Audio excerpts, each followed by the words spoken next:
All right, we'll call K-12 Subcommittee to order. Madam Clerk, would you please take the roll?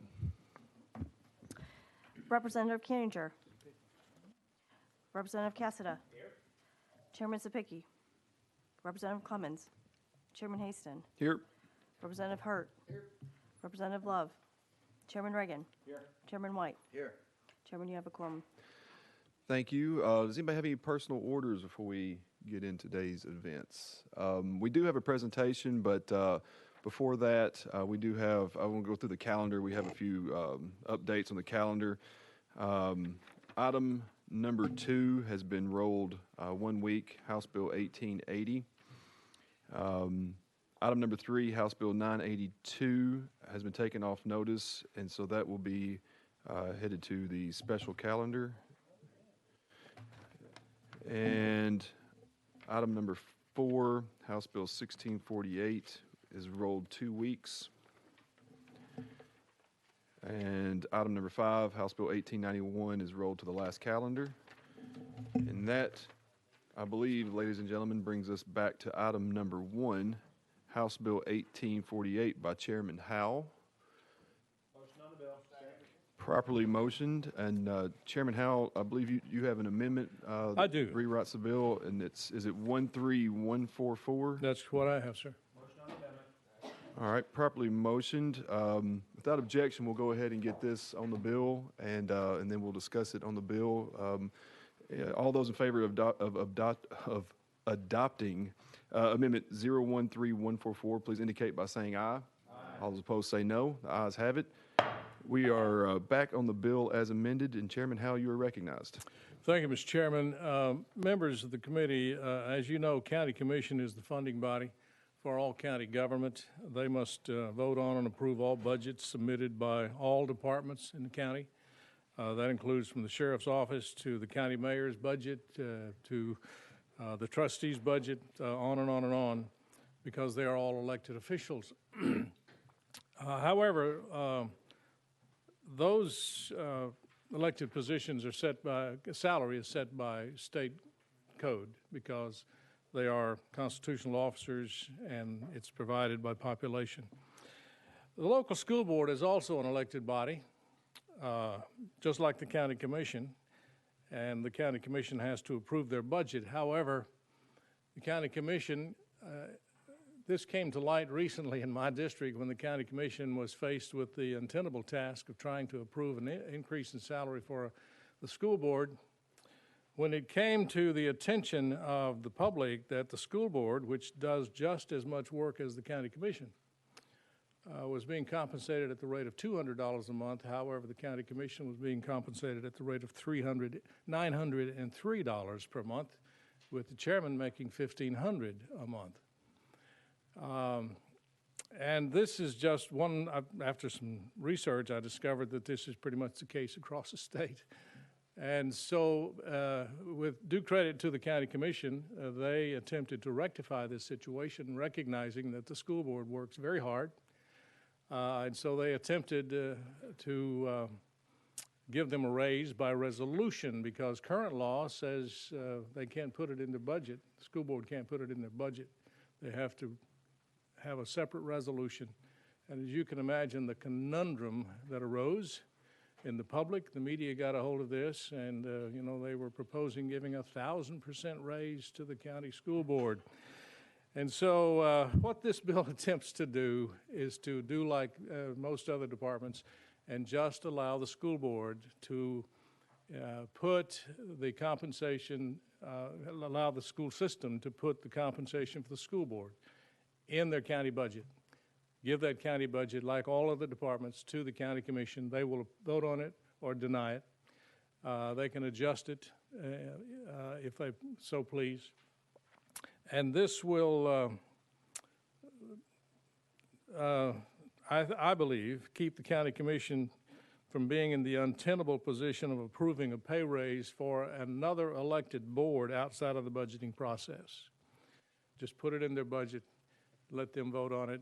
If they don't like what's in the budget, they can disapprove the budget and tell the county school board to go back and fix it to their liking. They fix it, they come back and approve it again. But I think this has the support, by the way, of my county commission. They asked me to bring this bill because it was quite a hot potato. So this is an attempt to fix this statewide, and I'd be glad to take any questions. Thank you, Chairman Howell. You've heard the explanation of the bill. Does anybody have any questions for the sponsor? Seeing none, without objection, we'll be voting on House Bill 1848. All those in favor, please say aye. Aye. All those opposed, say no. The ayes have it. You are on to full education. Thank you, Mr. Chairman. Committee. Thank you. All right, that brings us to the end of our calendar today, except for our presentation here. We will go out of session without objection. We are out of session, and if we could have our guests from the Special Olympics that are going to be speaking come on up. I believe we have Lauren Simpson, Haley Romines, and Jennifer Copeland that's going to be joining us today from the Special Olympics Tennessee. And if you would just make sure your microphones are turned on, and just state your name and what your position is, if you don't mind, for the record. Thank you. Thank you for having us. I'm Lauren Simpson. I'm the Director of Unified Champion Schools for Special Olympics Tennessee. Hi, my name is Haley Romines. I am a Special Olympics athlete for Tennessee. I'm Jennifer Copeland, Harpeth High School life skills teacher and Unified Club Director at Harpeth High School. It's great to have y'all here today. The floor is yours, and we look forward to hearing what you have to say. Okay. Thank you so much for having us. We're here to share with you a little bit about our Unified Champion Schools program. It's a program that has been in the state of Tennessee this is our third school year. It has been around in the U.S. for 14 years. And the program's goal is to create inclusion in schools. And we talk about improving the school climate for every student, not just those with disabilities. The school climate today for kids can be really tough. Lots of social and academic pressures and hurtful behavior like bullying. So this program seeks to address those issues. The unified strategy uses sports as the catalyst. So, you might be familiar with Special Olympics as a sports organization, and that's part of the mission. So we use unified sports, which is students with and without disabilities playing together as one of our ways to help change this school environment. There's 3 components. So like I said, the unified sports is one. That can be something as simple as a unified PE class in a school. And then there's many competitive opportunities above that. Whole school engagement is another component, and that's just showcasing to the entire school what the program is about through, having our unified teams at a pep rally, an anti-bullying campaign, students lining the halls to cheer on their unified teams as they're leaving for a competition. There's lots of ways that schools implement this component. And the third component is inclusive youth leadership, and that's just being sure that students of all abilities are included when they're planning and executing these events, maybe having a seat for a student with a disability on the student council. These are all, leadership experiences that students can take with them from the school environment into the community as they age. We have lots of data to back this up. We're, like I said, it's part of a Special Olympics North America initiative. So when we talk about the improving the school climate, the feedback we get from teachers that implement the program, we see a lot of success there, and we have the research and data to back it up. I also want to touch on that we have some recent data that finds that Unified Champion Schools is linked to higher graduation rates of students with and without intellectual disabilities. And further, the longer the school has been implementing the program, the greater the impact. We're currently in 43 schools across the state, and of course, continuing to grow each year. You can see here where we are currently operating, and we have more in the pipeline. We do provide funding to these schools to implement the program, and the goal is that we provide funding the first 3 years of their program, and then after that, they're self-sustaining. So we give them ways to help fundraise along the way so that we can help more schools with the funds that we receive. A partnership we have that's real exciting is with the TSSAA, and they have sanctioned unified track and field and unified bowling as sanctioned sports. And so we have our unified teams compete alongside the traditional teams at the state championships, and it's really exciting to be able to showcase those athletes alongside their general ed peers. And we hope to continue to grow this, adding more sports and growing the competition at the sectional and regional level. And one of the big things about this program is, addressing the social emotional learning aspect. A lot of schools have those goals. So Jennifer, Ms. Copeland is here to talk about how this works in her school. Harpeth High School has an absolutely amazing unified champion program. We've had a program for probably about 10 years. The last 3 years have been through the unified program through Special Olympics. We work really hard to develop relationships and friendships among students with and without disabilities. And we really strive to create authentic, meaningful high school experiences that, every student really deserves to have. And those experiences will lead them into their adult lives, both for students with disabilities and without disabilities. The experiences that they get in high school kind of shapes who they are as adults. And we provide this safe and inviting place where the students can come and just be themselves. As a teacher, I get to sit back and watch them. I get to see them play together. They practice Special Olympics every day together. Right now, we're focusing on basketball. As they play together, they're also learning from each other. They get to develop quite a bit of leadership skills, such as how to be a good teammate, how to delegate to each other different responsibilities, how to have patience and help each other, how to organize and run different kinds of events, as well as speaking and communicating to each other, but not just to each other, but to groups of people, family members, friends, about why inclusion and friendship is so meaningful to them. This is spread out into our community, and the community support we have at Harpeth High School has just grown exponentially. All of these skills that these kids develop, it's not just for students with disabilities, it's for every student in our club. Currently, we have about 45 members of our club. I have 12 students with intellectual disabilities. The rest of the students are general ed students that really just want to be a part of our club and have those same experiences.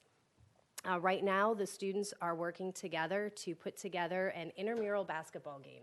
And this intramural basketball game will be showcasing our Special Olympic basketball team and unified cheerleaders. And they will be playing against the Harpeth High School boys basketball team in front of the entire student body, showcasing what they can all do. This is where the youth leadership comes in together. This is led by the high school students. They get to create what the schedule looks like from beginning to end. They get to plan how long the quarters are going to be, what's going to happen during the halftime. They've actually worked with our ASL club to where the ASL is going to be performing the national anthem. It's a pretty exciting event, and for me to get to sit back and kind of help guide these students, but also let them make mistakes, learn from those mistakes, and challenge each other to create a program. I said, this is happening March 4th, and it's kind of up to you guys to make it happen, whatever you want to see happen. So I just love watching them grow. This is a program that I couldn't be more happy to have. I have three children of my own that have gone through this high school program. All three participate on Special Olympic sports as partners, and I've seen them grow up to be adults and really carry what they've gotten from high school, from this program, into their jobs as adults. So, it's something that I'd love to see happen at all of the schools in Cheatham County, and that's something that we're working really hard to have happen. Haley, do you want to talk about your experiences with Harpeth Unified? Yeah, so Harpeth Unified has helped me be less isolated. Last year, we were all stuck in one room and barely got out because of COVID. This year, the Harpeth Unified group has made it where I am not isolated anymore. I have friends who come see me and do things with me, help me, and love me. Harpeth Unified has helped me learn to talk to people and not be the shy person I once was. Currently, I am the Harpeth Unified Leadership Club co-president, learning to be a leader, preparing me to become a Health Messenger Ambassador for Special Olympics, speak at the Health Summit, as well as speak to the senators at Capitol Hill Day.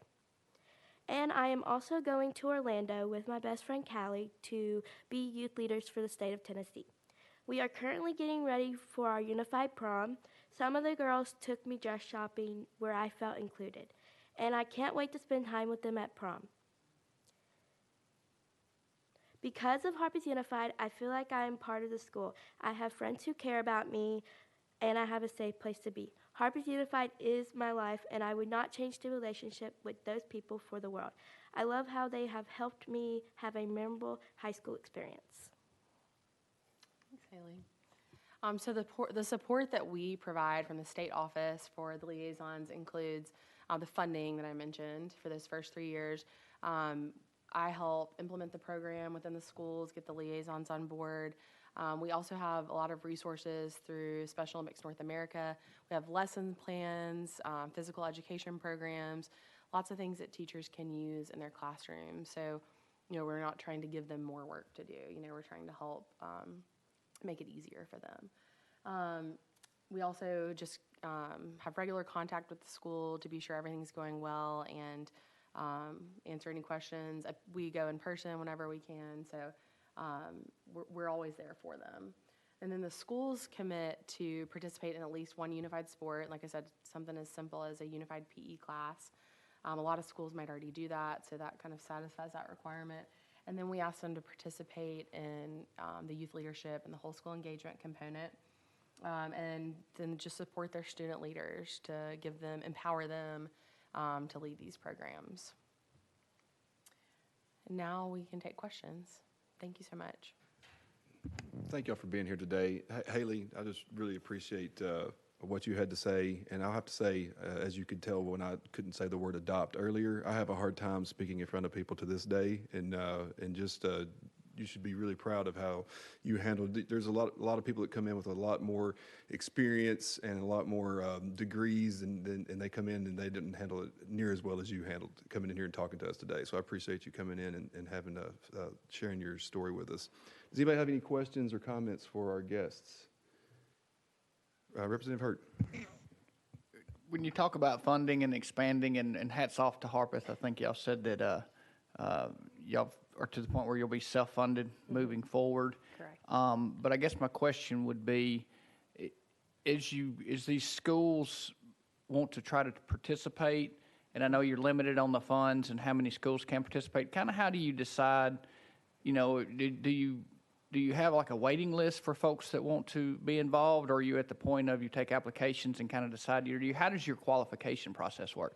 Right. At this point, we haven't had to, turn anyone away yet. And we have, since we were limited on our large in-person events because of COVID restrictions, we've been able to fulfill all the funding needs so far of these 43 schools. But yes, we would, we have a budget that we follow. So if it became that there were too many schools, we would welcome them into the program and probably tell them, we'll fulfill your funding requests for the following year, and kind of start a wait list that way. Mm-hmm. Chairman Watt. No questions, but just a comment, and thank y'all for being here and sharing this with us. Number one, I won't go to Orlando with you. It's warmer there, and that's where Disney World is, so take me, please. Second thing, I love your comments on young people getting together and interaction with each other. I think, if anything, the last 2 years has shown us is how much of the social animals we are. We have to have that, and especially our young people. So I commend that part of the program. Thank you. Any other questions or comments? I will just say, reach out to my office. I'd like to know what the basketball practice schedule is. I don't know if I can get there March 4th for the event, but I might like to stop by for a practice if absolutely. I would like to visit and maybe learn a few moves. Appreciate y'all being here today. Really enjoyed your presentation, and hopefully we'll see y'all back again soon. Thank you so much. Any further comments or personal orders? Do I have Chairman Watt? So you play basketball? I'm retired. That's why. Looking for a hobby. All right. Without any objection, we stand adjourned.